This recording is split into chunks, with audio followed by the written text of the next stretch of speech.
जो इहलोक और परलोक के समस्त भोगों का मेरे प्रति संन्यास कर देता है, त्याग कर देता है, समर्पण कर। देखो, ये जो परम पद है, दिव्यता है, भागवतिक अध्यात्म योग की पूर्णता है, ये कोई हंसी खेल नहीं है। और उनके लिए हंसी खेल है जो महापुरुषों के वचनों पर चल दिए हैं, क्योंकि जो है ही नहीं उसको त्यागना क्या। पर जिसने माना है कि ये भोग है, सुख सामग्री है, अब उसको त्यागने में बड़ी कठिनता है। ना असतो विद्यते भाव, असत की सत्ता ही नहीं तो फिर त्याग क्या। वो शुद्ध विवेक जागृत होता है तो एक स्वांग मात्र वो करता रहता है, कहीं उसकी आसक्ति नहीं होती, कहीं अपनापन नहीं होता। वो भगवान का महान भक्त जो परम पद का अधिकारी हो चुका है, वो कैसा होता है? बोले इहलोक और परलोक के किसी भी भोग से उसका कोई भी महत्व बुद्धि रखकर संबंध नहीं होता। और अपने शरीर और शरीर के संबंधी धन, पशु, घर, पदार्थ, अन्य जितना भी अहम और ममत्व है, जो भी मैं और मेरा है, वो सब मेरे चरणों में समर्पित करके निश्चिंत हो जाता है। वही भक्त निरंतर मेरा भजन करता है और मैं उसे मृत्यु से बचाता हूं, संकटों से बचाता हूं, महासुख में पहुंचाता हूं, क्योंकि मैं ही एक ऐसा हूं। भगवान स्वयं कह रहे हैं, नान्यत्र मद भगवतः प्रधान पुरुषेश्वरात्, मेरे सिवा ऐसा कोई नहीं है कि आवागमन चक्र से तुम्हें बचा ले। स्पष्ट कह रहे, नान्यत्र, दूसरा कोई नहीं, क्योंकि दूसरा कोई है ही नहीं। मद भगवता प्रधान पुरुषेश्वरात्, ईश्वरों का भी ईश्वर मैं हूं, ये भगवान कृपा करके वर्णन करते हैं। मेरे सिवा किसी का भी आश्रय लेने से तुम जन्म मृत्यु चक्र से नहीं बच सकते। उसके लिए इहलोक परलोक, शरीर, शरीर संबंध, शरीर संबंधी भोग, इन सब को भगवान है, भगवान का ही, उनको समर्पित करके तुम निश्चिंत होकर निरंतर भजन करो। तो भगवान कह रहे हैं, भक्त्या तान मृत्यु रति पारये। भक्तों के जीवन में भारी विपत्तियों का सामना करना होता है। क्यों? पापियों को तो ऐसा नहीं देखा जाता जैसा भक्तों को विपत्ति, क्योंकि इनका आखिरी जन्म है, अनंत जन्मों का हिसाब पूरा करना है। इसीलिए लोग डर जाते हैं कि भक्त होते हुए इनको इतना कष्ट, इनकी इतनी विपत्ति, तो मेरे तो आचरण ही ऐसे नहीं, जब इनके भजन का प्रभाव इनको सुखी नहीं कर सकता तो मेरे को क्या सुखी करेगा। तो ये अज्ञान है। भक्त को जो सुख प्राप्त है और प्राप्त होगा, वो त्रिकाल में किसी अन्य साधना वालों को भी प्राप्त नहीं होता। फिर विषयी पुरुषों की तो बात है, तुम उन्हें सुख समझ रहे हो। जो अच्छे से अच्छे पदार्थ खाने के बाद 6 घंटे के बाद मल बन जाता है, चाहे जितना सुंदर पेय हो, मूत्र बन जाता है। और ऐसे थैले में, ऐसे शरीर में राग करना, ऐसे शरीरों में सुख भोग करना, कौन सी बुद्धिमानी है? कौन सा सुख है जो तुम्हें तृप्त कर पाया अब तक? महाभाग्यशाली जन है जो विवेक का आश्रय लेकर इस व्यवहार प्रपंच को करते हुए निरंतर भजन परायण, जिसका जीवन भगवान में समर्पित है, ऐसा चमत्कार प्रकट होता है आंतरिक। ये बाह्य मायाकृत है, वो किसी साधना से नहीं, क्योंकि साधन पक्ष भी देखा, कृपा पक्ष भी देखा। जब किसी भक्त का किसी परिवार में अवतार होता है, अवतरण होता है, जन्म होता है, तो वहां विध्वंस लीला प्रारंभ हो जाती, विनाश लीला। इससे प्रायः संसारिक लोग समझने लगते हैं बड़ा अमंगल हुआ। जैसे गोस्वामी जी का प्रादुर्भाव हुआ तो प्रादुर्भाव होते ही मां पधार गए। मतलब इतना प्रबल कृपा वपु भक्त है कि प्रकट होते हुए इस माता को परम पद में, एक दिन के लिए भी अब मृत्यु लोक में नहीं रहना, तुमने मुझे जन्म दिया सीधे परम पद में। संसार क्या देखता है? जन्मते ही मां को खा गया। संसार का स्वरूप अलग है। दासी ने, पिता तो नफरत ही करने लगे थे गोस्वामी जी के। जब दासी ने धाय मां ने पाला, वो भी पधार गई। अब तो लोग तुलसीदास जी को देखना पसंद नहीं करते थे कि इतना भागी है कि जो इसे थोड़ा भी प्यार करे उसके यहां अमंगल हो जाता है। ज्यादा दिन सेवा नहीं करनी पड़ी, परम पद पहुंचा दिया धाय मां को भी।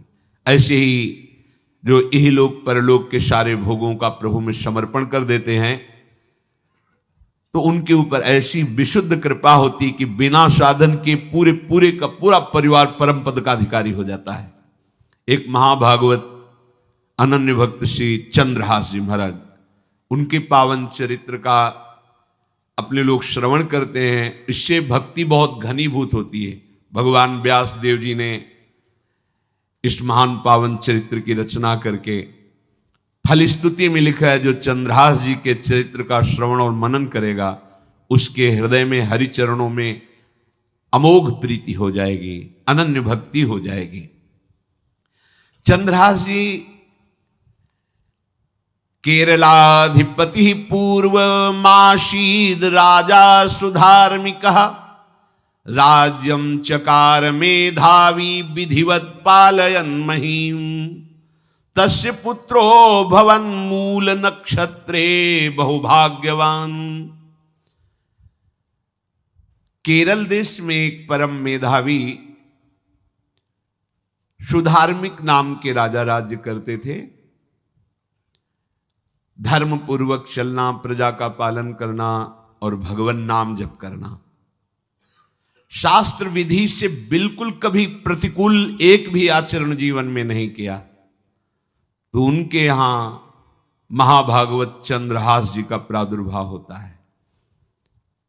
भगवान के भक्तों का जिस कुल में प्रादुर्भाव होता है, वो कुल, वो ग्राम, वो नगर, वो देश परम पूजनीय हो जाता है।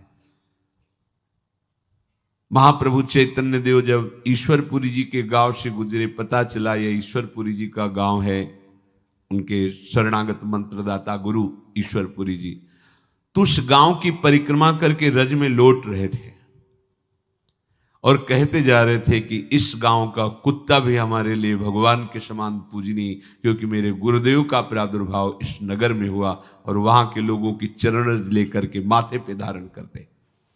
नाम प्रसंग कहे तो उपदेश, जहां या धर्म धन्य सो देश, धन्य सो कुल जेहि जन्म भयो, धन्य सो तात धन्य सो माए।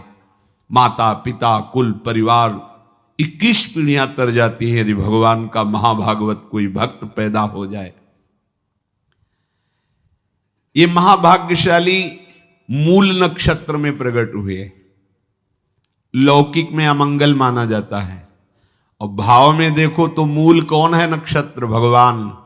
ऊर्ध्वमूल मधा शाखा मुसत्तम प्राहुरव्ययम, सबके मूल कौन है? श्री भगवान। किस नक्षत्र में पैदा हुए? मूल में, भगवत स्वरूप। और लोक में माना जाता है कि मूलन में पैदा हुआ है लड़का, अमंगल है, कुछ नष्ट ही होगा। संसार बड़ा विचित्र है।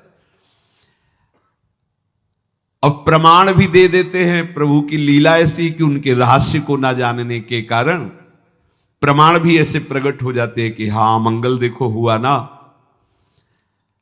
इधर बधाई प्रारंभ है कि राजकुमार का प्रादुर्भाव हुआ है। जैसे गोस्वामी जी जन्मते ही श्री मुख से उच्चारण किया, राम। अहो भाग्य। बालक रोते हैं, गोस्वामी जी रोए नहीं थे, प्रकट हुए तो बोले राम। चंद्रहास जी प्रकट हुए तो बोले कृष्ण। जैसे बालक रोता है ऐसे उनकी आवाज में निकला कृष्ण कृष्ण। बड़ा आनंद हुआ सुधार्मिक राजा को कि हमारे कोई महाभागवत पधारा है, क्योंकि ये भजन करके पूर्व जन्म में ऐसी भागवती की स्थिति प्राप्त की कि अबोध अवस्था में ही श्रीमुख से कृष्ण नाम निकल रहा है। आनंद उत्सव मनाया जा रहा है। राजा है, राजकुमार प्रकट हुआ। और दूसरी बात, वो स्वयं भक्त हैं और भगवान का ऐसा भक्त जो जन्म लेते ही कृष्ण नाम उच्चारण किया। ये आनंद ज्यादा दिन टिका नहीं। रोज बधाइयां हो रही, आनंद उत्सव मनाए जा रहे। शत्रु पक्ष के राजाओं ने मिलकर कहा यही अवसर है, आक्रमण कर दिया जाए और केरलाधिपति का सब पूरा महल घेर करके कोई एक भी न बचने पावे। शत्रु पक्ष के राजाओं ने घेर लिया। हुतो एक नृपता के सुत चंद्रहास भयो, परियों विपत्ति धाई लाई और पुर है। राजा को दीवान ताके रही घर आन बाल, आपने समान संग खेले रस ढुर है। भयो ब्रह्म भोज कोई ऐसोई संयोग बन्यो, आए वे कुमार जहां विप्रन को सुर है। बोली उठे सबे तेरी सुता को जो पति है, वो चाहे जान सुन गयो लाज घुर है। आसपास से राजा और सैनिकों ने घेर लिया। अब वो असावधान थे, आनंद में पुत्र हुआ है, बधाइयां, कोई संभावना ही नहीं थी। गुप्त रूप से शत्रु पक्ष के राजाओं ने आक्रमण करके घेर लिया। अब राजाओं की कई सेनाएं और इनकी असावधानी पूर्वक आनंदमयी वृत्ति में कोई पहले से पता हो तो तैयारी करते, तत्काल आक्रमण को रोकने का प्रयास किया पर असफल रहे। इनके सैनिक भी मारे गए, राजा भी मारे गए, राजमहल को घेर लिया गया, कोई भी एक भी बच के न जाने पावे। तो राजमाता जिनसे चंद्रहास जी का प्रादुर्भाव हुआ था, उन्होंने धाय मां को कहा कि मेरे पुत्र को बचाने में तुम समर्थ हो, मेरे तो प्राण नहीं बचेंगे, अगर ये लोग नहीं मारते तो मैं अपने पति के शव के साथ सती हो जाऊंगी। पहले ऐसी धार्मिक निष्ठा माताओं बहनों में होती थी कि धाय मां ने विचार किया कैसे बचा सकती हूं, आसपास तो सब सैनिक घेरे हुए हैं। तत्काल उसने विचार किया कि अगर हम इनको राजकुमार की तरह ले जाती है तो हमें भी मारा जाएगा और इनको भी मारा जाएगा। देखो कितनी विपत्ति जन्म लेते हैं। कोई प्रश्न कर सकता है कि महाभागवत जिनके घर में प्रकट हो तो वहां धन वैभव सुख संपत्ति बढ़नी चाहिए, यहां तो जन्म से ही जैसे वहां माता पधार गई, ये क्या है?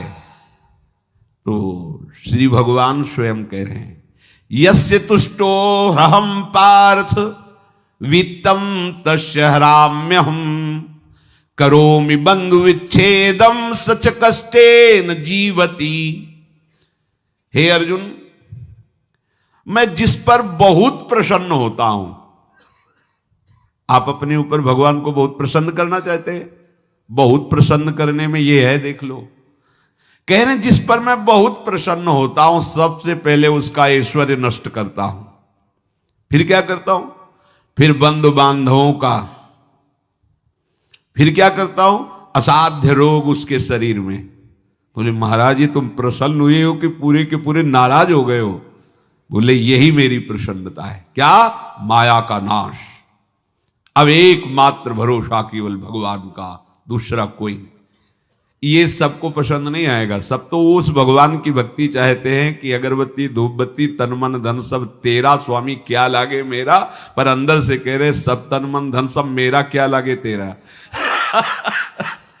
ऐसे तो चलेगी भक्ति। लेकिन कई बार सत्संग में पीछे धाम में कहा था कि भगवान को रिझाकर लोक मांगोगे तो चैन से रह लोगे, और अगर उनसे प्यार करने की बात मन में ठानी कि बस मुझे केवल आपकी आंखों में आंखों को मिला करके जीवन व्यतीत करना है, मुझे और कुछ नहीं चाहिए, तो फिर लाडले आपको दुसरिहा का कोई आश्रय रहने नहीं देंगे। ध्यान रखना, जितने दुसरिहा होंगे तो ये बर्दाश्त हो तो कदम आगे बढ़ावे, बहुत प्रसन्न हो जाओ ठाकुर हम पे, तो कह रहे यस्य तुष्टो हम पार्थ वित्तम तस्य हराम्य हम, करोमि बंधु विच्छेदम सच कष्टेन जीवती।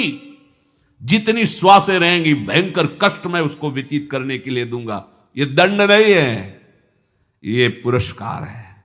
अनंत जन्मों का हिसाब बराबर करके कहीं इसकी वृत्ति मेरे से हट न जाए, ऐसे घेरे में डाल के अखंड चिंतन करवा के सजयति जयति जग उच्चर जाको करत श्याम सहाई, प्रथम बरनो कृपा क्रम हो विषय मूल गवाई, कुल कुटुंब बल वित्त हीनो दीन के दुखदाई, आपने को करजु लीनो आप ही अपनाई। कह रहे हैं अब मैं वर्णन करता हूं श्याम सुंदर जिस पर कृपा करते हैं उस पर कैसा बर्ताव करते हैं। बोले सबसे पहले उसके विषय भोगों का नाश कर देते हैं, फिर दूसरी कृपा कोई परिवार का, कोई मित्र, कोई रिश्ते नातेदार उसकी तरफ देखेगा भी नहीं, फिर ऐसा दुख प्रदान करते हैं कि केवल एक भरोसा रह जाता है, एक भरोसा, एक बल, एक आस विश्वास, बस नाथ आपके सिवा अब हमारा कोई नहीं। बस वहीं से जो चमत्कार प्रकट होता है, त्रिभुवन में कोई उसकी समानता नहीं कर सकता जिस पर ठाकुर की कृपा है। पर इस कृपा को हजम करने के लिए इसीलिए संत संग किया जाता है कि पहले से वो तैयार कर देते हैं। जैसे आर्मी की ट्रेनिंग होती है ना, ट्रेनिंग के बाद भी बॉर्डर में लगाया जाता है, ऐसे ही संतजन ये ट्रेनिंग देते हैं। अब जो टिके तो टिके, नहीं तो घर बैठे जाके, और अगर टिक गया तो गुरु मेहरबान तो चेला पहलवान, भगवान भी परास्त नहीं कर सकते। उसमें ऐसी सामर्थ्य आ जाती है कि हर प्रभु के द्वारा दिए गए विधान को हंस करके स्वीकार कर लेता है, और ऐसा नहीं कि उसको कष्ट होता है। ये लोक भाषा में भगवान कह रहे हैं सच कष्टेन जीविता, नहीं तो जिस चिदानंद में वो सुख भोगता है वो ब्रह्मा को भी नहीं प्राप्त है जो भक्त को प्राप्त होता है। भक्त का वैभव दिव्य होता है, चिदानंदमय होता है। ये तो पापियों के पास भी वैभव है, रुपया पैसा कुटुंब परिवार। भगवान के दास के पास जो वैभव होता है वो अचिंत्य है, तुम चिंतन भी नहीं कर सकते, ऐसा वैभव होता है। धाय माने सेविका का रूप तत्काल लिया, जिससे पोछा झाड़ू लगाने वाले, और कुछ दोने पत्तल डाले, उनके नीचे चंद्रहास जी को डाला, ऊपर से करके इसे माथे पे रख के निकले। सैनिकों ने पूछा इसमें क्या है, तुम उनका राजघराने के दोने पत्ते जूठे दिखा। ऐसे नीचे किया तो देखा सब ऊपर जूठन पड़ा। हाँ चल निकल, जल्दी भाग यहां से निकल। बस वो भागी, बचा ले गई। ऐसा ही चित्तौड़ के महाराणा संग्राम सिंह जब वीरगति को प्राप्त हुए तो विक्रम सिंह को गद्दी पर बैठाला गया, पर वो अयोग्य साबित हुए। तो राजपूत सरदारों ने, अभी 6 वर्ष के ही उदय सिंह थे, उनको राज सिंहासन पर बैठाल करके अपने हाथ में शासन लिया। सिंहासन के अधिकारी उदय सिंह 6 वर्ष के थे। सुरक्षा में दासी पुत्र बनवीर को सौंपा। बनवीर का दिमाग बदल गया कि 6 वर्ष का इसको काट देते हैं, हम राजा बन जाते हैं। वो पिशाच की तरह महल में घुसा और जितना भी राणा परिवार था सबको उसने काट दिया। और उदय सिंह को काटने के लिए जब आगे बढ़ा तब धायमा ने विचार किया कि मेरा कर्तव्य क्या है। तो उसका पुत्र ठीक 6 वर्ष का उदय सिंह जैसा ही था। तत्काल उदय सिंह को दूसरी जगह लिटाकर अपने पुत्र को लिटाया और एक झाड़ू पोछा करने वाली को उदय सिंह को दिया कि तुम गंगा के किनारे मिलना, नदी के किनारे, मैं वहां जाऊंगी। तो बनवीर आया और कहा उदय सिंह कहाँ है, तो अपने पुत्र की तरफ अंगुली कर। कैसा धर्म रक्षा में ये बलवान सेवक जन होते थे। धाय मां है, अपने पुत्र को अपने आंखों से, अपने इशारे से कटवा रही, लेकिन राजपुत्र की रक्षा की। तुरंत बनवीर ने देखा नहीं और काट दिया। और उदय सिंह को, तो जब उदय सिंह तैयार हुए थे तो राजमाता की तरह सम्मान करते थे। धाय मां का सिंहासन से उतरकर पैरों में सर रखते थे कि तेरी कृपा से बचे। ऐसे ही चंद्रहास जी को उस दासी ने, जो धाय मां ने बचा लिया, वो कुंतलपुर पहुंची और वहां के जो मंत्री दृष्ट बुद्धि थे उनसे प्रार्थना की कि मैं सेवा कला में बड़ी प्रवीण हूं और ये मेरा पुत्र है, अगर आपकी कृपा हो जाए तो कुछ समय के लिए हम आपकी सेवा में, महल सेवा में रहेंगी और हमारे पुत्र का पालन पोषण हो जाएगा। उनकी परीक्षा ली गई तो राजघराने की सेविका थी, परम प्रवीण थी, पर उन्होंने ये परिचय नहीं बताया। विधि विधान से राज्य की सेवा में प्रवीण दासी पाकर उसको अच्छा लगा, ठीक है आप रह सकती है। अभी चंद्रहास जी 3 वर्ष के ही थे कि धायमा पधार गए और ये हर समय कृष्ण कृष्ण कृष्ण कृष्ण कृष्ण नाम इनके चलता रहता था। शोभर्कस्त्रयाब्दिको गौरो लक्षणैरभिलक्षितः ततः सपंचत्व मगमत्र धात्री बालम विनाशति। अब जो उनका दुलार करने वाली थी धायमा वो भी पधार गई तो कौन उनकी तरफ देखे। पर बहुत ही गौर वर्ण, बड़े ही सुंदर। अब वो गलियों में भटकने निकाल दिया महल से जब धायमा मर गई, क्योंकि धायमा की सेवा कारण उनको रखा गया था। 3 वर्ष के बालक गलियों में, तो कोई भी माँ देखती उनको तो कोई उनको वस्त्र पहना देती, कोई भोजन करा देती। ऐसे ही भगवान के भक्तों की बड़ी विचित्र लीला होती है। गोस्वामी जी को कोई दरवाजे पे खड़ा नहीं होने देता था, तुलसीदास जी को। अगर वो किसी भूख से प्रेरित होकर बाल रूप ही थे किसी के दरवाजे, अरे बड़ा भागा इसको हटा दो, जन्मते माँ मर गई, धाय माँ भी मर गई, कोई भी अगर इसे एक रोटी देगा तो विपत्ति आ जाएगी। तो साक्षात भवानी अन्नपूर्णा अम्बा एकांत में गोस्वामी जी को भोजन पवाती थी आकर के, दुलार करके। ऐसे ही यहां चंद्रहास जी को जो भी माता बहन देखती कुंतलपुर के गलियों में, तो कोई वस्त्र, कोई स्नान करवा देती, कोई काजल लगाती, कोई भोजन पवा देती। परमहंसों जैसा जीवन कट रहा है।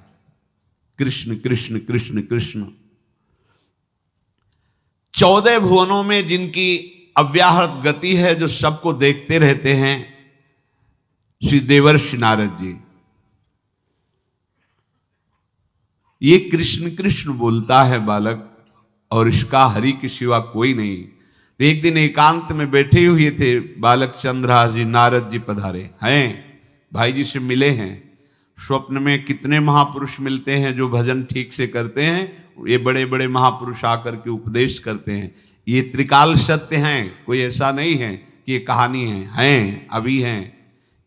जहां आप भगवत चिंतन करेंगे तो आपको परिचय बड़े बड़े महापुरुषों का मिलने लगेगा।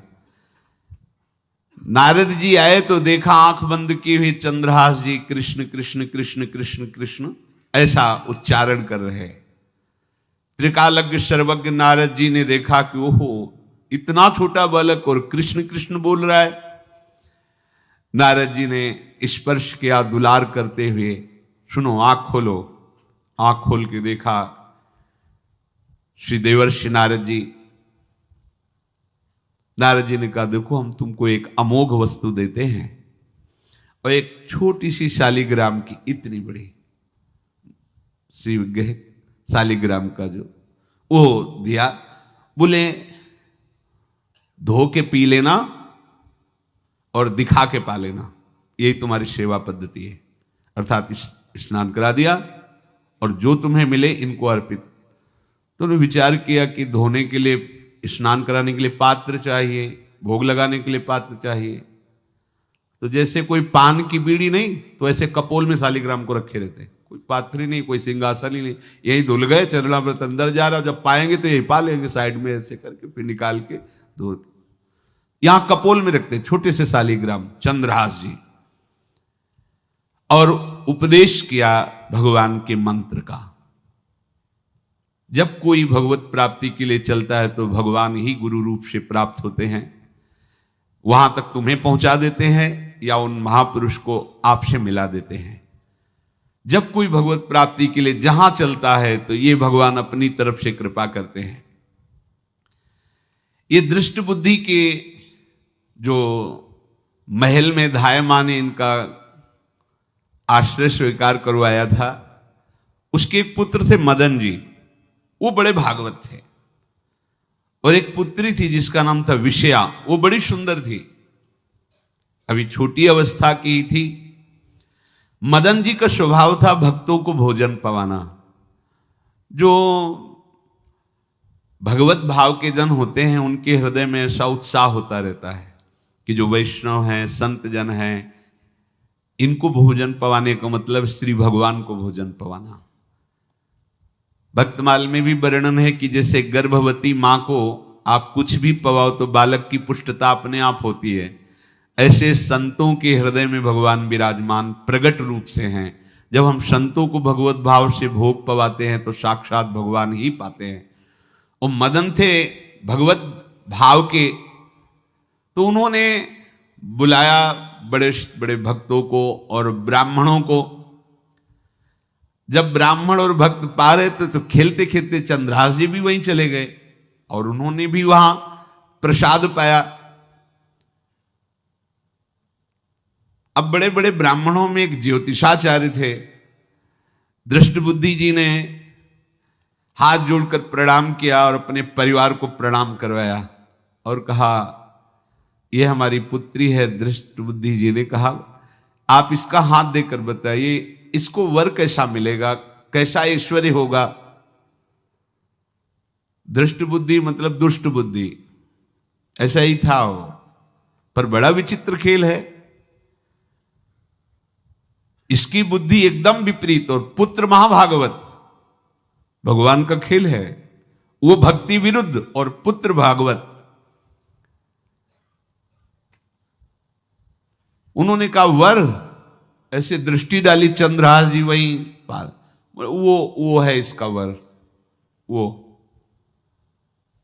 इसे धाय का एक दासी का लड़का हमारी पुत्री का वर बने। बोले शायद आपने ध्यानपूर्वक रेखा नहीं देखी, वो हम देख लिए हैं, यही है तुम्हारी पुत्री का वर। पर्यो सोच भारी कहा करो यो विचारी, अहो सुता जो हमारी ताको पति ऐसो चाहिए। डारो या ही मार या को यह है विचारी, तब बोली नीच जन कहो मारो ही दाहिए। लेके गए दूर देखी बाल छवि पूर, हम योनि पर धूर दुख ऐसो अवगाहिए। बोले अकुलाए तो ही मारेंगे सहाय कौन, मांगो एक बात जब कहो तब बाहिए। दृष्टबुद्धि ने विचार किया कि एक भिखमंगा हमारी राजकुमारी पुत्री का दूल्हा बनेगा। पंडित जी को तो दक्षिणा दी, विदा किया और सैनिकों से कहा घर से निकलने न पावे बालक, क्योंकि ज्योतिष पक्की, ज्योतिष शास्त्र सत्य है पर उसका सम्यक ज्ञान होना चाहिए। भला मुझ सम्राट के मंत्री की पुत्री, वो महामंत्री हैं दृष्टबुद्धि, और ये एक भिखमंगा कैसे हो सकता है। बड़ा हृदय में जलन हुआ, ये तो बड़ी अपकीर्ति और दुर्भाग्य का विषय होगा, इसी को मरवा डालते हैं, काम खत्म हो जाएगा। निश्चय किया और जल्लादों को बुलाया और कहा बालक जो पंगत में भोग पा रहा है इसको ले जाओ और जंगल में मार के, और इसका कोई अंग हमें काट के दिखाओ कि हम मार, मतलब पक्का मार देना है। क्योंकि वो इतने सुंदर थे, इतने सुशील थे, इतने प्यारे लगते थे कि कोई भी मारने के लिए तैयार। इसीलिए उसने शर्त रखी, इनका अंग काट करके हमको प्रमाण में दिखाया जाए कि मार दिए गए हैं। ततो देवा स भगवान चांडालास्तान मुमुहत मोहितास्त्वन्त्यजा वाक्य मब्रुवन कीदृशः शिशु। चांडालों ने हाथ पकड़ा चंद्रहास जी को, ले गए। चंद्रहास जी का स्पर्श करते हुए उनको ऐसा दुलार होने लगा हृदय में, जैसे मां को अपने बच्चे से दुलार होता है। स्पर्श करते, दरस परस अघनाश, भक्त का स्पर्श ही पापों का नाश कर देता है। वो दो जल्लाद आपस में कहने लगे, भाई जीवन हो गया लोगों को मारते हुए, कभी कोई पुण्य का काम नहीं किया। ये देखो भक्त संग का प्रभाव। इस सुकुमार विशाल नेत्र, कैसा सुंदर बालक जो हमारे चित्त को चुरा रहा है, इस दुष्ट बुद्धि मंत्री ने आदेश किया मारने का, भला इससे क्या बिगाड़ा इनका, क्यों मारना चाहता है? देखो वैसे तो मां पापी है ही हैं, क्योंकि जल्लाद घर में जन्मे हैं, पूर्व जन्म के पापों के अनुसार इस जन्म में न जाने कितनों को हमने काटा है। पर पता नहीं क्या हो रहा है, मेरे हृदय में ऐसी हिम्मत नहीं आ रही कि इस बालक को मैं मार सकूं। दूसरे ने कहा फिर अगर उसको तुम नहीं मारोगे तो तुम मारे जाओगे, कुछ तो करना पड़ेगा। नहीं नहीं, इस छोटे से बालक से क्या किसी को नुकसान। एकांत जंगल में ले गए और कहा तुम जानते हो हम तुम्हें किस लिए लाए हैं? चंद्रहास जी बालक थे, 5 वर्ष की आयु अब हो गई थी। तो उनका मुझे पता नहीं कि आप क्यों लाए हैं। बोले हम जल्लाद हैं, तुम्हें मारने का हुक्म दृष्ट बुद्धि ने दिया है, मारना तो पड़ेगा ही तुम्हें। हमारी इच्छा नहीं कि मारें, पर हम तुम्हें अंतिम बात पूछते, तुम्हें कुछ भी पसंद हो, कुछ भी, तो तुम कहो, हम तुम्हारे लिए ला के देंगे जो तुम्हें चाहिए, बोलो, पर हमें वध करना पड़ेगा तुम्हारा। तो उनका मुझे कुछ और नहीं चाहिए, बस थोड़ा सा समय चाहिए। यदि आप मारना ही चाहते हो तो थोड़ा हमारी पूजा है हम कर लें, इसके बाद मार लीजिए। आपको तो बल है, अस्त्र हैं, मैं तो बालक हूं। उनका हाँ हम तुम्हें समय देते, तुम किसी को पुकार भी सकते हो, जो तुम करना चाहो कर सकते हो। चंद्रहास जी का मुझे मृत्यु का भय नहीं, बस कुछ समय दे दी। पूरा महाभारत हो गया था, टिटिहरी के अंडे नहीं फूटे थे। वहीं टिटिहरी का, तो टिटिहरी एक पक्षी होती है ना, टे टे करके उड़ती है, तो उसके अंडों के ऊपर एक हाथी का घंटा हो गया, गिर गया ऐसे। सब पूरा महाभारत में सब नष्ट भ्रष्ट, वो अंडे वैसे सुरक्षित। तो जो प्रभु भारत युद्ध में राखे भरही अंड, सोई मुंह को राखे जो राखत ब्रह्मांड।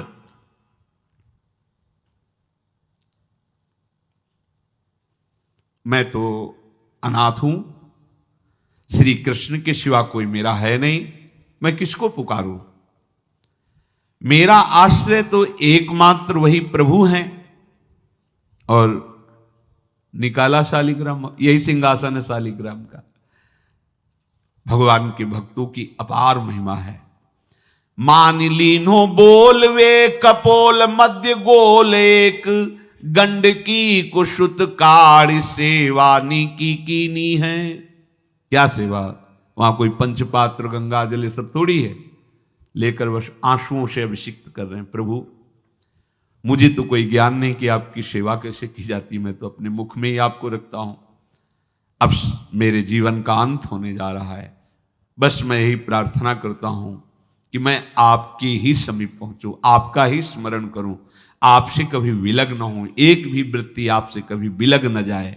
भयो तदाकार यो निहार सुख भार भरी, नैनन की कोर ही सो आज्ञा बध दीनी है। श्याम सुंदर मुरली मनोहर ललित त्रिभंगी ध्यान करते हुए आंख खोली और इशारा किया, काट दो मुझे। जल्लादों ने जब देखा आंसू चल रहे हैं ऐसा, वो बैठ गए अस्त्र रख के और कहने लगे, भाई तुम मुझे मार दो, भले भले वो दृष्ट बुद्धि मुझे, मैं इस बालक को नहीं मार पाऊंगा, मेरी हिम्मत नहीं। अब कुछ भी हो, मेरा वध हो जाए, पर मैं इस बालक को, गिरे मुरझाई दया आई कछु भाए भरे, ढरे प्रभु और मति आनंद शोभिनी है। हुती छठी आंगुरी सो काट लई दूषण हो, भूषण ही भयो जाई कहीं सांच चीनी है। जब नेत्र का इशारा हुआ कि वध कर दो, तो जो बधिक मारने के लिए आए हत्यारे थे वो आनंद से एकदम प्रफुल्लित हुए और कहा, मैं नहीं मार पाऊंगा तुम्हें। तो एक ने कहा, देखो एक उपाय मुझे दिखाई दे रहा है, इस बालक में विशेषता तो है ही, पर इसके पैरों में देखो, बाएं पैर में एक छठी अंगुली भी है, किसी किसी को होती है। गांव में तो कहते छंगू या छंगा, जिसे होता है ना गांव में, और ये छंगा मतलब 6 अंगुली के। बोले इसको अगर काट लेते हैं तो प्रमाण भी सत्य, जिसकी कसम खवाएगा मैं खा लूंगा कि ये चंद्रहास जी के है, और मैं मार दिया। और कौन इस बालक को ढूंढेगा, जंगल में छोड़ देते हैं, अपनी तो सामर्थ्य नहीं। बदिकों ने, जल्लादों ने ऐसा ही किया और जाकर अंगुली दिखा दी, मैं बालक का वध करके आ गया हूं। उनको यह कि लाखों बार इन्होंने वध किया तो संशय का कोई रिश्तेदार थोड़ी है, वो तो बालक है, उसको मारने में क्या। हाँ ठीक है, मार दिया गया। अब वो जो चले गए तो अंगुली जो कटी थी उससे रक्त प्रवाह हो रहा है। कृष्ण कृष्ण जगन्नाथ वासुदेव जनार्दन, हे कृष्ण हे जगन्नाथ हे वासुदेव हे जनार्दन, ऐसे नाम उच्चारण करते हुए मूर्छित हो रहे हैं चंद्रहास जी। वो छोड़ करके जल्लाद चले गए। चंद्रहास जी भगवान का स्मरण कर रहे हैं तो जितने जंगल के मृग हैं वो सब मंडलाकार घेर के ऐसे। एक हुमा नाम का पंछी होता है, अगर उसके पंखे की छाया पड़ जाए तो चक्रवर्ती सम्राट का वैभव प्राप्त होता है। और वो भीड़ की भीड़ पक्षी आकर चंद्रहास जी के ऊपर ऐसे घेरे हुए हैं। आसपास मृग मृगी मृग शावक सब घेरे हुए हैं। बीच में चंद्रहास जी कृष्ण गोविंद दामोदर माधव ऐसे उच्चारण कर रहे हैं। जो भगवान के चिंतन में मगन रहना अपना स्वभाव बना लेता है तो देखो ऐसे हत्यारों के हृदय में भी दया गई, क्योंकि दया समुद्र भगवान का स्मरण जो करते हैं उनमें ऐसी महामहिम दिव्यता आ जाती है। कोई भी कितना भी निर्दयी हो, अंदर से वो भले जल रहा है द्वेष के कारण, पर कहीं ना कहीं ये द्वेष आंतरिक राग का सूचक हो। वो भी भक्त को प्यार करता है पर भक्ति ना होने के कारण वही उसका राग द्वेष में बदल जाता है। कोई भी हो अंदर से जब भक्त के प्रति जलन पैदा करता है तो उसमें मूल होता है भक्त की महिमा, भक्त का महत्व, पर उसे ना प्राप्त, जैसे कहते हैं कि वो अंगूर खट्टे हैं और हट नहीं प्राप्त कर पाए तो अंगूर खट्टे हैं, बकाया महत्व तो सब के अंदर होता है। दुष्ट से भी दुष्ट के अंदर भगवान के भक्तों का महत्व होता है, क्योंकि सबके हृदय में भगवान विराजमान है। अब चंद्रहास जी भगवत स्मरण करते हुए पक्षियों के और मृग आदि के बीच में हैं। उधर भगवान का एक विधान तैयार होता है, वह देश भूमि में रहत लघु भूप और सुख सब एक सुत चाह भारी है। कुंतलपुर के ही अधीन एक चंदनवती नाम की राज्य नगरी थी। वहां के राजा थे, उनके पुत्र नहीं हो रहा था, तो उन्होंने बहुत से दान पुण्य यज्ञ आदि किए। गृहस्थी धर्म में पुत्र ना होना एक बहुत अमंगल सूचक होता है। पितरों को पिंडदान करना, तृप्ति करना और गृहस्थ परंपरा को आगे बढ़ाना, पुत्र ऐसा। और जिसके गृहस्थ धर्म में होते हुए पुत्र नहीं होता उसे शास्त्रों में लिखा पुत्र नाम के नरक की भी प्राप्ति होती है ऐसे। पर अगर वही गृहस्थ जिसके पुत्र नहीं हुआ और बाल कृष्ण को अपना पुत्र मानकर उनकी सेवा करे तो परम पदवी को प्राप्त हो जाए। संतान नहीं हुई तो दोनों विरक्त होकर वृंदावन वास करो, भजन करो, श्री जी को प्राप्त हो जाओ। पर अगर गृहस्थ में है तो पुत्र की कामना बड़े बड़ों को देखी गई, क्योंकि ऐसा सिद्धांत है। जब दशरथ जी महाराज चक्रवर्ती सम्राट, जब उनकी भी बहुत अवस्था हो गई, पुत्र नहीं हुआ तो व्याकुल हो गए और वशिष्ठ जी के चरणों में जाके बैठे कि सब कुछ है, पुत्र ना होने के कारण हमारा हृदय व्याकुल रहता है। उन्होंने श्रृंगी ऋषि को बुलाकर पुत्रष्टि यज्ञ करवाई, जिससे भगवान 4 रूपों में प्रकट हुए, राम लक्ष्मण भरत शत्रुघ्न। तो कुंतलपुर सम्राट पद, चंदनवती राज्य राजा, जैसे प्रदेश और दिल्ली में बैठे हुए जो प्रधानमंत्री राष्ट्रपति वो बादशाह, जो दिल्ली का अधिकार वो बादशाह, और ऐसे छोटे छोटे जो राज्य हैं उनको राजा। तो ये चंदनवती के राजा कर दिया करते थे प्रत्येक राजा को कर देना होता था, बादशाह को। इनके पुत्र था नहीं, और कर देने के लिए कुंतलपुर ही जा रहे थे, तो रास्ते में देखा कि बहुत से मृग और पंछी ये घेरे हुए क्या है, तो एक कौतूहल सा कि क्या है बीच में, आसपास मंडलाकार मृग, फिर वो विहंग पक्षी। निकष्यो विपिन आनि देखिया ही मोद मानी, कीनी खग छां घिरी मृगी पाति सारी है, दौरी के निशंक लियो पाए निधि रंक जियो, कियो मन भयो सो बधायो श्रीहु वारी है, को दिन बीते नृप भय चित चीते दियो, राज को तिलक भाव भक्ति विस्तारी है। जो भगवान के आश्रित है, भगवान कैसी व्यवस्था करते हैं। वो चंदनावती के राजा दौड़ करके कौतूहलवश, क्या है यहां, मृगी पंक्तियों के बीच में पक्षी, हुमा नाम का बड़ा पवित्र पक्षी हिमालय आदि में पाया जाता है, जिसके ऊपर इसकी छाया पड़ जाए वो ऐश्वर्यवान हो जाए। देखा बालक दिव्य तेजों में, और मूर्छावस्था में नजदीक गए तो अंगुली पूरी कटी हुई थी, तो रक्त प्रवाह, गोद में उठाया और आनंदित हो गए, हमारी पुत्रेष्टि यज्ञ सफल हुई, हमारा दान पुण्य सफल हुआ, ऐसा हमें सुंदर बालक मिला। चंद्रहास जी को लेकर के घर आए और हृदय में भगवान का बार बार कृपा प्रसाद मना रहे हैं, मुझे भगवान ने पुत्र दिया। चंद्रहास जी को लेकर आए, आनंद मंगल बधाइयां बजने लगी, बहुत सी संपत्ति न्यौछावर कर दी।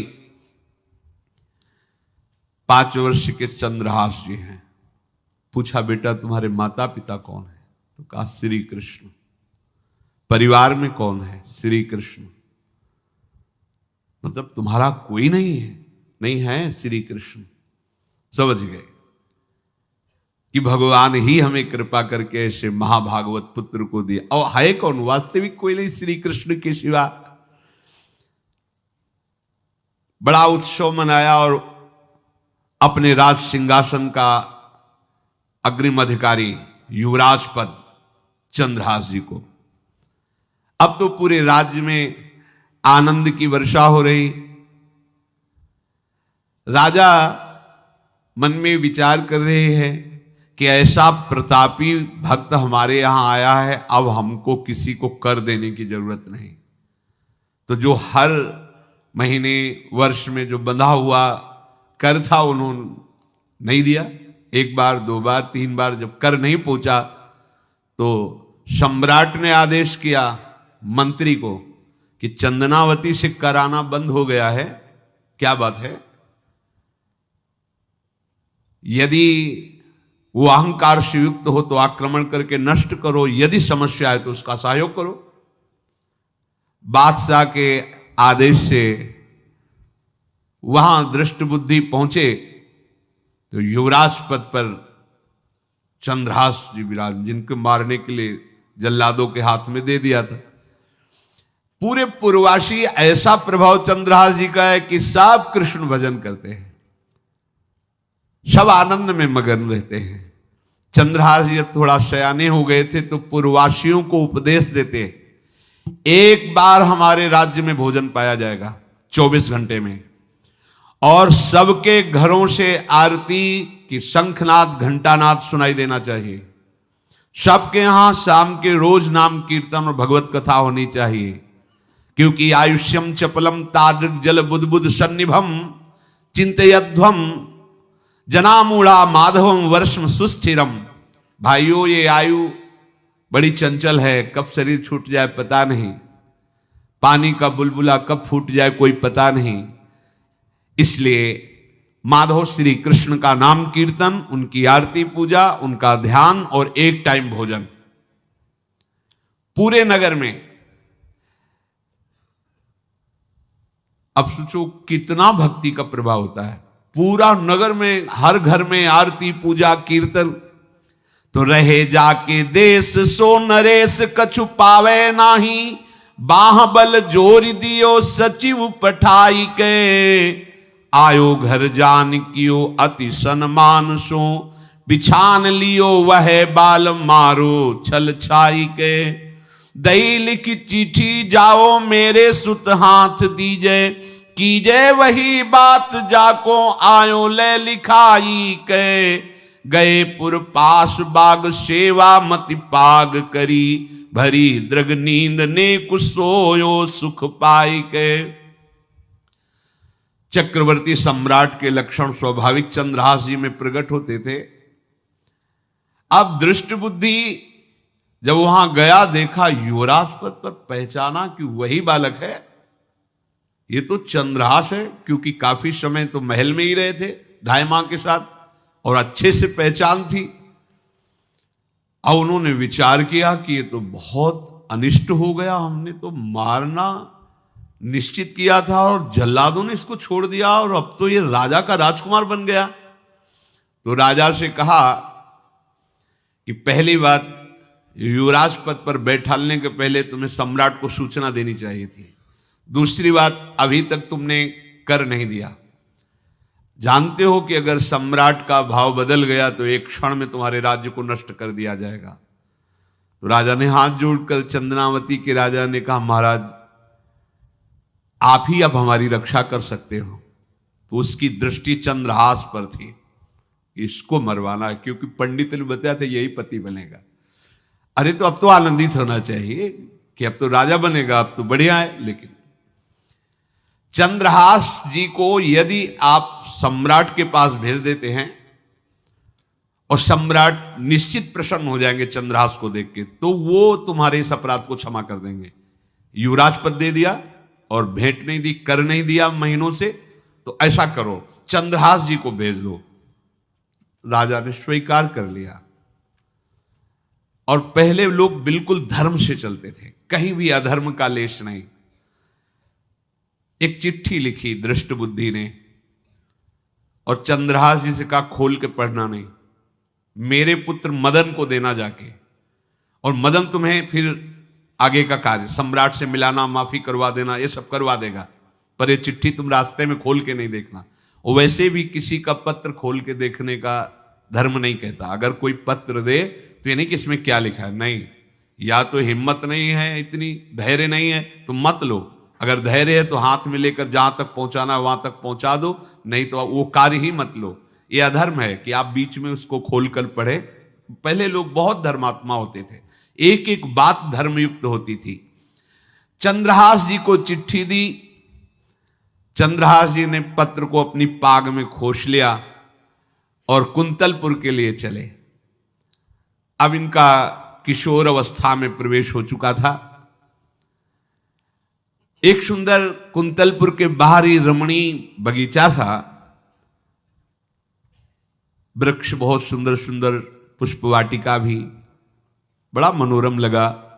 घोड़ा बांध दिया वृक्ष में और पहले सरोवर का बड़ा निर्मल जल होता, जल पिया, हाथ मुंह धोया, थोड़ी देर भगवान का ध्यान करते रहे वृक्ष के नीचे और फिर लेट गए तो नींद आ गई।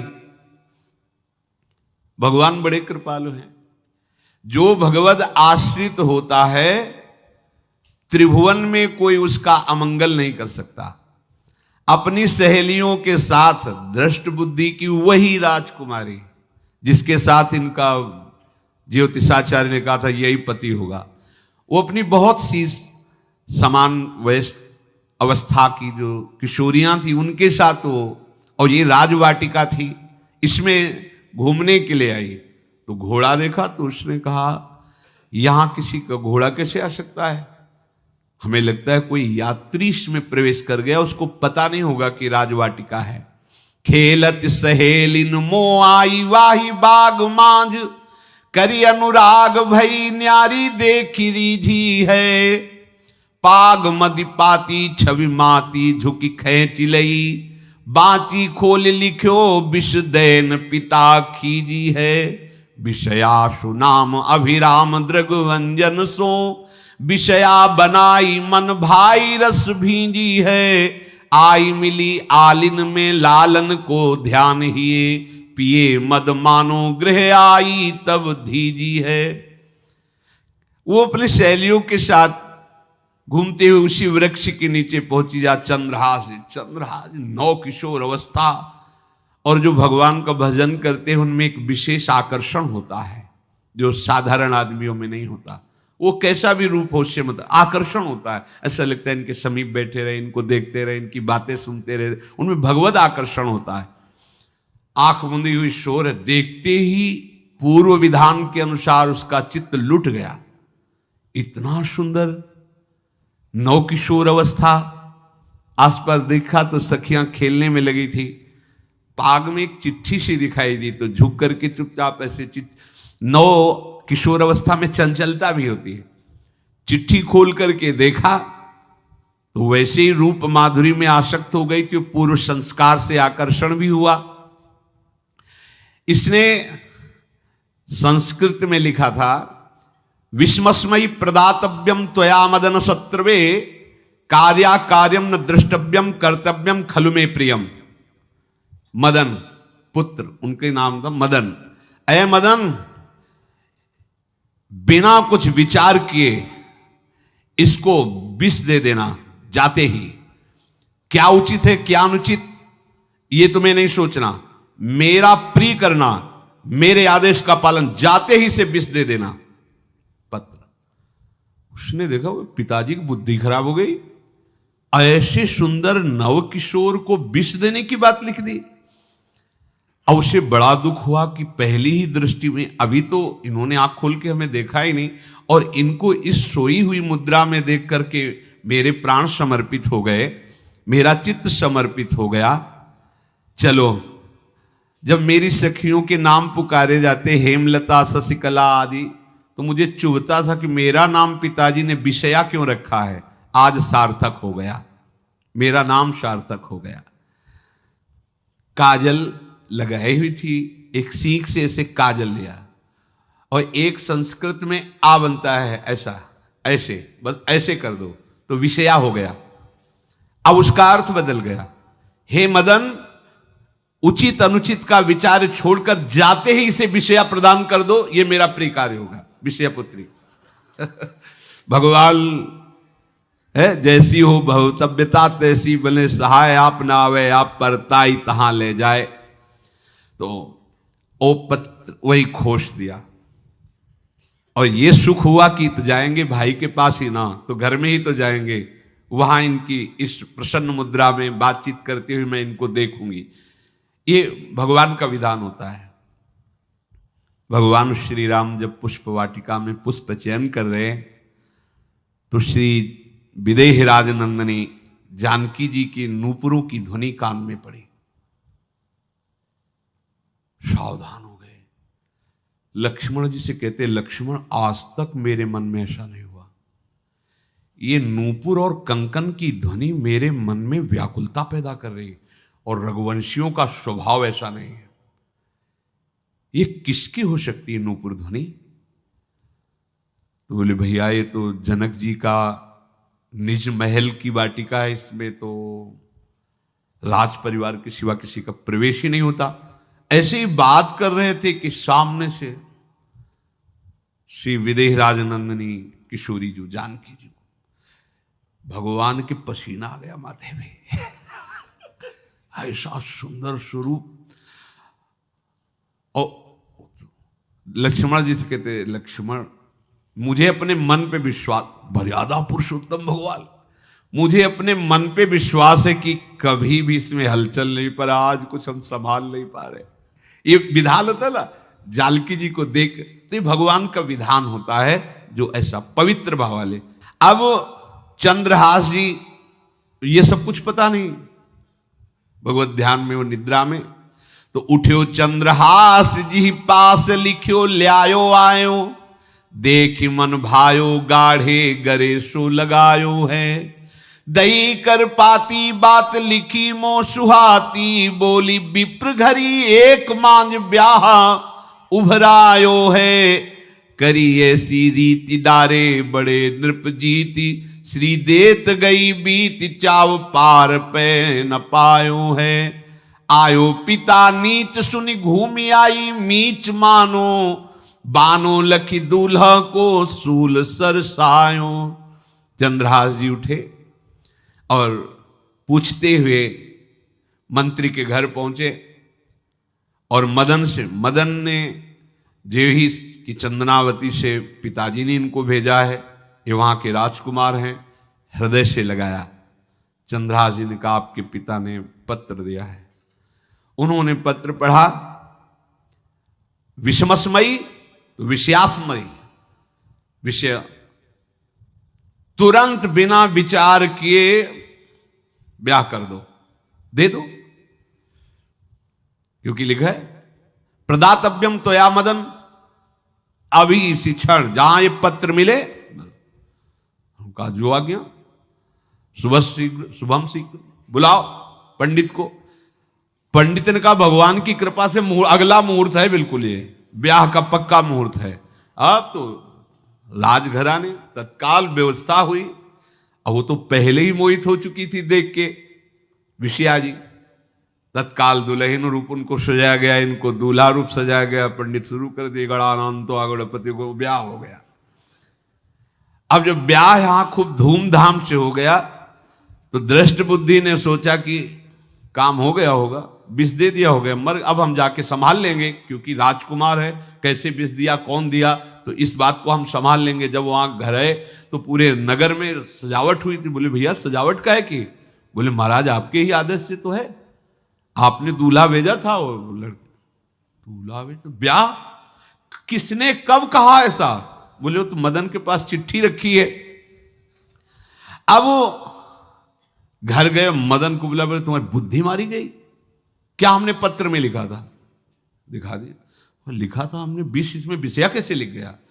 काजल से ऐसे, और पहले स्याही काजल की ही होती थी, तो ऐसे भगवान सब कुछ बना देते हैं। उनका पिताश्री एक भी अक्षर आपकी आज्ञा का उल्लंघन, आपने लिखा था बिना विचार किए उचित अनुचित का हमारी आज्ञा का पालन किया जाए, विषया प्रदातव्यम मदन, मेरा नाम लेके आपने संबोधन करके ये देखो ये लिखा हुआ है, इसमें हमारी त्रुटि क्या है? देखा तो चंद्रहास जी दूल्हा और सुंदर, अब उसका हृदय आग ले। अब तो मान जाना चाहिए, बिटिया का वरण हो गया भाई, ब्याह हो गया, अब तो गुस्सा छोड़ देनी चाहिए। पर दुष्ट बुद्धि, नाम ही रखा था धृष्ट बुद्धि, उसने कहा चाहे बिटिया विधवा रहे पर तुम्हें जिंदा नहीं रहने देंगे। ये दुष्ट बुद्धि होती है। देखो कैसे कैसे ऐसे ही होते हैं, कुछ लोग ऐसे ही होते हैं, हमारी इज्जत, फिर जेल काटता है पूरा परिवार, मार डालेंगे तुम्हें जिंदा नहीं रखेंगे, ऐसे दुष्ट बुद्धि का स्वभाव होता है। अब भाव जब बिगड़ जाता है तो फिर पकड़ में नहीं आती बात, यही समझ जाना चाहिए था। चरणों में प्रणाम करके कि अब तो तुम हमारे बेटे के समान हो, ये भी राज्य तुम्हारा, वो भी आनंद लो, अब बड़ा सुख का कार्य है। लेकिन जब नकारात्मक सोच आ जाती है तो बुद्धि कंट्रोल में नहीं रहती, वो फिर उद्दंडता करने, उसका निश्चय गलत होता है। बैठ्यो ले कांत सुत करी कहा भ्रांत, ये कहो सो नितांत कर पाती ले दिखाई है, बाँच आँच लागी मैं तो बड़ोई अभागी, ए पे मारो मति पागी बेटी राणु सुहाई। बेटिया भले विधवा हो जाए पे इसको हम मरवा देंगे। बोल नीच जाति बात कही तुम जाओ मठ आवे, यहां को मारी डारो मोही भाई है, चंद्रहास जू सौभाग्यो देवी पूजी आओ, आप मेरी कुल पूज सदारी चली आई है। नजदीक गया और कहा कि बहुत कृपा हुई, आप हमारे दामाद बने, पर हमारे यहाँ की एक रीति है, हमारे नगर के बाहर जो देवी हैं उसमें लड़की का वर अकेले पूजा करने जाता है, आपको हमारी कुल की रीति का निर्वाह करना होगा, आपको जाना ही होगा। कोई समस्या नहीं, हमारे लिए तो हर देवी देवता भगवत स्वरूप है, आपके लिए हम पूजने चले जाएंगे, पूजन की थाल तैयार करो। और उधर कई बलवान सैनिकों को भेजा, देवी पूजने जो आ रहा है तत्काल उसे काट देना, किसी भी तरह बचना नहीं चाहिए, नहीं तुम सब मारे जाओगे। जो आदेश देवी मंदिर में सैनिकों को लगा दिया, जो आवे तत्काल मार देना, क्योंकि अब भेज ही रहे ना, तो नाम नहीं लिया, कहा जो आवे तत्काल मार देना, मेरा आदेश अगर बचा तो मैं तुम्हें मार दूंगा। उन राज सैनिकों ने जो बधिक स्वभाव के थे पहले से वहां लग गए। अब चलो ई करन पूजा देशपति राजा कही, मेरे सुत नाही राजवाही को ले दीजिए, सचिव सुवन सोजू कहो तुम लाओ जाओ, पाओ नहीं फेर समय अब काम कीजिए। बड़ा विचित्र भगवान का खेल है। वहां के चक्रवर्ती सम्राट जो थे, बड़े बड़े विद्वान और ऋषियों से बातचीत कर रहे थे। उन्होंने कहा महाराज अब आपका राज सिंहासन पर बैठना राज्य के लिए अमंगल होगा, ऐसा समय आ रहा है। इस समय यदि चंद्रहास जी को सम्राट पद पर बैठा दिया जाएगा तो आगे अकाल नहीं पड़ेगा और बड़ा मंगल होता चला जाएगा। ये मुहूर्त आपका राज सिंहासन पर से हटने का है, तो उनका प्रजा का मंगल हो और देश का मंगल हो, इसलिए हम बिल्कुल। मदन वहीं बैठे हुए थे। सचिव ने कहा तुरंत जाओ और जो तुम्हारे बहनोई बने हुए हैं चंद्रहास जी को लाओ। तो भागे। तो जो और सैनिक राज सैनिक थे, पूछा किधर जा रहे हो? बोले वो अपने बहनोई चंद्रहास जी। बोले वो तो देवी पूजा के लिए गए। तो घर में जाके वो सीधे आगे बढ़े, तो जा ही रहे थे थाल सजा कर देवी। बोले सुनो इसी समय मुहूर्त है, आपको देवी पूजा हम कर लेंगे जाके, या हम थाल लेके वहां बैठे रहेंगे, पहले सम्राट पद का वो अभिषेक करो फिर देवी पूजा हो जाएगी। ये तो घर की बात है, और देवी पूजा मैं करके आ रहा हूं, वो देवी पूजा के लिए और वो सम्राट पद के लिए, बीच से ही। दौरे सुख पाई जाय मगही में लियो जाए, दियो सो पठाई नृप रंग माही भीजिए। अब जो सम्राट थे तो बहुत आनंदित हो गए, क्योंकि भगवान का भक्त तेजस्वी और बलवान शूरवीर योद्धा जो सम्राट पद पर बैठेगा तो अकाल नहीं पड़ेगा, सुख की सब प्रजा को वृत्ति प्राप्त होगी। बड़े आनंदित होकर इनका सम्राट पद पर अभिषेक हो रहा है। और दृष्ट बुद्धि के पुत्र जो मदन संतों और भक्तों का आदर करते थे, वो देवी पूजा, और वहां पहले उसने बोल रखा था जो आवे तो देवी अपमान ते न डरो सम्मान करो, जात मारी डार्यो या सो भाष्यो भूप लीजिए। चंद्रहास जी का सम्राट पद पर अभिषेक और मदन जी का देवी मंदिर में प्रवेश, और सैनिकों ने काट के फेंक दिया मदन को। ये जो पे कृपा रघुपति कृपाल की, बैर और की कहा सरे होई न बाको। बार भगत को जो कोई कोटि उपाय करे, गोस्वामी तुलसीदास जी लिख रहे, भगवान का कृपा पात्र जो भक्त है, किसकी ताकत है कि उससे बैर कर सके। चाहे कोई त्रिभुवन में हो, भक्त का बाल बांका नहीं कर सकता, चाहे करोड़ों करोड़ों उपाय कर ले। और तके नीच जो मीच साधु की, सो पामर ते मीच मरे। वेद विदित प्रहलाद कथा सुनि, को न भगति पथ पाम धरे। अगर तुम जिस भाव से साधु को नीचा दिखाना चाहोगे, वही भाव तुम्हारा सर्वनाश कर देगा। वैसे ही देखो सर्वनाश हुआ ना, एक ही पुत्र, और इसके आदेश से वह उल्टा खेल हो गया, पुत्र की ही हत्या हो गई, और चंद्रहास जी को सम्राट पद पर अभिषेक किया जा रहा है। अब दृष्ट बुद्धि ने बड़ी प्रसन्नता अंदर है कि वो तो मार दिया गया होगा। सैनिक आए और बोले महाराज आपके पुत्र का वध हो गया है। पुत्र का वध कैसे? बोले आपने कहा था जो आए उसे मार देना, तो आपका पुत्र ही थाल लेकर पूजन। वो तो चंद्रहास, बोले उनका तो अभिषेक हो गया सम्राट पद पे, ये कैसे हो गया? अब अंदर भारी दुख उनके हृदय में। उन्होंने बताया कि तुम्हारे पुत्र को तो हम लोगों ने ही काट डाला आपके आदेश के अनुसार, आपने कहा था जो जाए उसे काट। अब तो छाती पीट पीट के, माथा फोड़ फोड़ के खूब रो रहा है। किसी का कोई भी बस नहीं चल सकता भगवान के भक्त के ऊपर। तंत्र मंत्र दुनिया का जितना भी सामर्थ्य है, ये भक्ति को ऐसे खिलवाड़ नहीं है।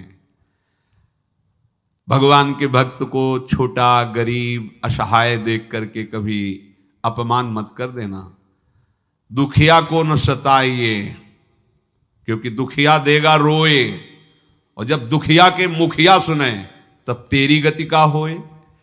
ऐसा मत समझना है भिखारी है, बेकार है, ऐसा है, क्या है हमारे पास सब कुछ है। कुछ नहीं, एक तमाचा में काल के सब मिट्टी में मिल जाओगे। ये जो भ्रकुटी के इशारे से काल को भी ना चाहता है, उनके ये दास हैं। देखो ना, क्या वो सम्राट पद पे अभिषिक्त हो रहा है, उसके कुल परंपरा चलाने वाला पुत्र ही काट दिया गया। अब वो बार बार मैं कितना भागी, हाय मैं कितना भागी, अपने पुत्र को ही मरवा दिया, ये हाहाकार करके रो रहा है। चंद्रहास जी ने जब सुना तो उन्होंने कहा, अरे मृत्यु तो मेरी निश्चित थी, फिर मदन भैया को वो मेरी मृत्यु प्राप्त हुई। नहीं नहीं, ऐसा नहीं हो सकता, मैं अभी जाता हूं। वहां गए, देखिए सब कटे, अंगों को रखा, भगवान का ध्यान करते हुए, स्मरण करते हुए से हाथ फेरा, उठ के बैठ गए। अब ये घटना तो उनको पता नहीं थी, दृष्ट बुद्धि को उन्होंने खोपड़ी फोड़ करके अपनी हत्या कर ली। उनको जिला के आए तो फिर उनको जिलाया और कहा, पिताजी अब कृष्ण कृष्ण जपो। अब उनकी बुद्धि शुद्ध हुई और भगवान का आश्रय लेकर के वो अपने जीवन को भगवत भक्ति में बनाए। तो जो भगवान का भक्त है, उससे द्रोह करने वाले को भी परम मंगल ही देते हैं भक्त। पर भक्ति में अनन्यता की आवश्यकता है। प्रारंभ इहलोक परलोक के सारे सुखों को भगवान के चरणों में समर्पित करके किसी व्यक्ति, वस्तु, स्थान का आश्रय नहीं होना चाहिए। कैसे जानोगे कि आपके हृदय में किसी व्यक्ति, वस्तु, स्थान का आश्रय है या प्रभु का? क्योंकि जो इस तरह से निकल पड़े उनकी तो बात अलग है, लेकिन जो घर में रह रहे हैं, राज परिवार में रह रहे हैं या सुख भोग में रह रहे हैं, वो कैसे जानेंगे कि हमारा आश्रय भगवान का है कि नहीं? जब आपको कोई विपत्ति पड़े तो उसी समय देखो आपका मन किधर गया।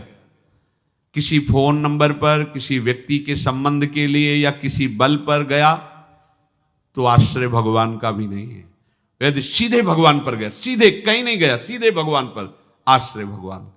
कोई सुख सम्मान हर्षोल्लास की बात आई तो अपने गुण पर गया, अपनी महिमा पर गया या भगवान की कृपा पर गया? अगर सीधे भगवान की कृपा पर गया कि ये तो हमारे प्रियाजू की कृपा से है, मुझ अधम के ऐसे भाग्य कहां, ये तो मेरी लाडली जू की कृपा। कोई विपत्ति आई, कोई परेशानी की बात नहीं, लाडली जो है ना, बस बड़े से बड़े सुख में और बड़े से बड़े दुख में, दोनों में हमारी चित्त की वृत्ति आराध्य देव की तरफ जा रही है, तो जान लो आपका भगवद आश्रय। और भगवद आश्रय है तो ये ऐसी चमत्कारमयी वृत्ति है कि इससे बड़ा कोई साधन नहीं। प्रायः इसका परिचय नहीं प्राप्त हो पाता। मदाश्रया एक दिन बोले भी थे, बहुत अमृत में शब्द है ये, बड़ी कृपा, पढ़ सब जाएंगे, पर मदाश्रया की स्थिति ये केवल कृपा पात्र को ही प्राप्त होती है। बिल्कुल महाप्रभु इसी का संकेत कर रहे हैं। दूरादपास स्वजनान सुखमर्थ कोटिम, सर्वेषु शब्द है, सर्वेषु साधनवरेषु चिरम निराशा। तो अब क्या हुआ? केवल गोरे चरणारविंद का आश्रय। तो बोले बरसंत में वो सहजाद्भुत, सहज शब्द है, साधन शब्द नहीं। साधन के लिए तो कहा सर्वेषु साधन वरेश, जो श्रेष्ठ श्रेष्ठ सब साधन है उनका आश्रय नहीं। आश्रय किसका? भोरी गोरी किशोरी के चरणारविंद का, राधा नाम का आश्रय। तो क्या होगा? बोले इतने मात्र से ही बरसंत में उस सहजाद्भुत सौख्य धाराम श्री राधिका चरण रेणु महम स्मरामी, इसी से प्रियाजू की प्रेम वर्षा आपके हृदय में हो जाएगी। हमें केवल आश्रय पर ध्यान देना है। आश्रय, यदि हम प्रभु को भूल गए तो आश्रय कैसा? यदि हम किसी की तरफ ऐसी वृत्ति रखी कि ये कभी काम आएगा तो आश्रय कैसा? बस ध्यान रखना है, अगर आप आश्रित हैं तो परम पद आपकी जेब में है, मान लो। बहुत गूढ़ दोहा है ये हरिराम व्यास जी का। काहू के बल भजन को, काहू के आचार, व्यास भरोसे कुंवर के सोवत पाओ। भरोसो दृढ़ इन चरणन केरो। बस दृढ़ता पूर्वक हमारी महारानी जी के चरणों का आश्रय और जिभ्या से राधा राधा राधा, कुछ दुर्लभ नहीं। देख लेना आप, कुछ दुर्लभ नहीं, सच्ची मान लीजिए। अंतर और बाहर से निहाल कर देंगे श्री जी। यही परलोक, हम नहीं कह रहे, हमारे आचार्य कह रहे, यही परलोक, यही परलोक। भक्ति सुख पावत नहीं कह रहे, सकल सुख पावत शब्द को पकड़िए। तुम यही तो चाहते हो ना कि सारे सुख मुझे मिले। तो हरिवंश महाप्रभु हित सजनी जो प्रिया की निज अंग सेवी हैं, वो कह रही कि कसम से कह रहे, हमारी बात मान लो। कसम से सब कब बोला जाता है? जब लगता है पता नहीं है विश्वास करे कि ना करे, तभी नहीं कहा। मेरी शौ का मतलब जानते हो, यही कसम से कह रहे हैं, अगर हमारी बात मान लो ना, ई परलोक सकल सुख पावत मेरी शौ। भैया कृष्ण गुण संचु, श्री प्रियालाल के नाम का जब, प्रियालाल का आश्रय परम सुख प्रदान करने वाला है। चाहे जैसी विपत्ति आवे, चाहे जितना विरोध हो, चाहे जैसा दुख हो, घबराना नहीं। ये दुख विपत्ति ही हमारे प्रभु का साक्षात्कार कराने के लिए भेजी गई है। पक्का मानना, ये विपत्ति दुख आ रहा है, मानो प्रभु आने वाले हैं। जैसे अरुणोदय होता है तो पता चलता सूर्योदय होने वाला है, ऐसे जिस भक्त के जीवन में दुख विपत्तियां घेरने लगे तो जान लेना भगवत साक्षात्कार होने वाला है।